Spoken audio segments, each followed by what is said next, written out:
তীব্র পানীয় জল সংকটকে কেন্দ্র করে উত্তপ্ত পরিস্থিতি বিলুনিয়ার পূর্ব কলাবাড়িয়া গ্রাম পঞ্চায়েতের মাইছড়া মিনাপানি ক্লাব এলাকায়।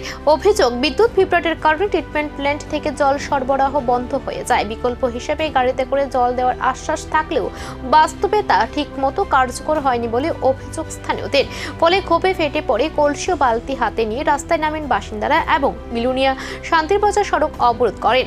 ঘটনার খবর পেয়ে ঘটনাস্থলে পৌঁছান পঞ্চায়েতের প্রধান সহদেব দাস। তিনি বিক্ষোভকারীদের সঙ্গে কথা বলে আশ্বাস দেন, যতদিন স্থায়ী সমাধান না হয় ততদিন নিয়মিতভাবে গাড়িতে জল সরবরাহ চালু থাকবে।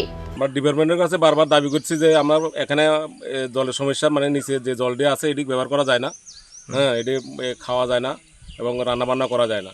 বারবার আমরা ডিপার্টমেন্টের দাবি করা সত্ত্বেও তারা আমরা এখানে গাড়ি দিয়ে জল দেওয়ার কথা, কিন্তু কোনো সময় দুই গাড়ি জল দিয়ে কেউ পায় না।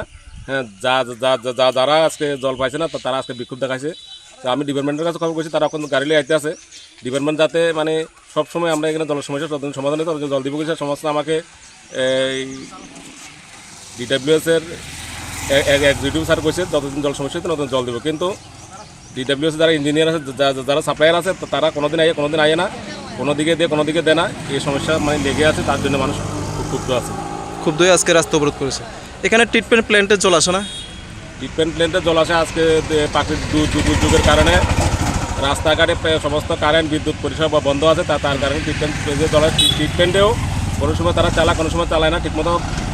যারা পরিষেবা দেয় তারা ঠিকমতো এটারে মানুষের পরিষেবা দেয় না, যার কারণে মানুষের দুর্ভোগ হইতেছে। কিন্তু এখানে একটা বিষয়, আগেরবার যখন রাস্তা অবরোধ হয়েছিল তখন তো ডিপার্টমেন্টের পক্ষ থেকে কথা দেওয়া হয়েছিল প্রত্যেকদিন গাড়ি করে জল দেওয়া হবে, কিন্তু পঞ্চায়েতের আশ্বাসে অবরোধ তুলে নিলেও বাসিন্দারা হুঁশিয়ারি দিয়েছেন, দ্রুত স্থায়ী সমাধান না হলে বড় আন্দোলনে নামবেন তারা।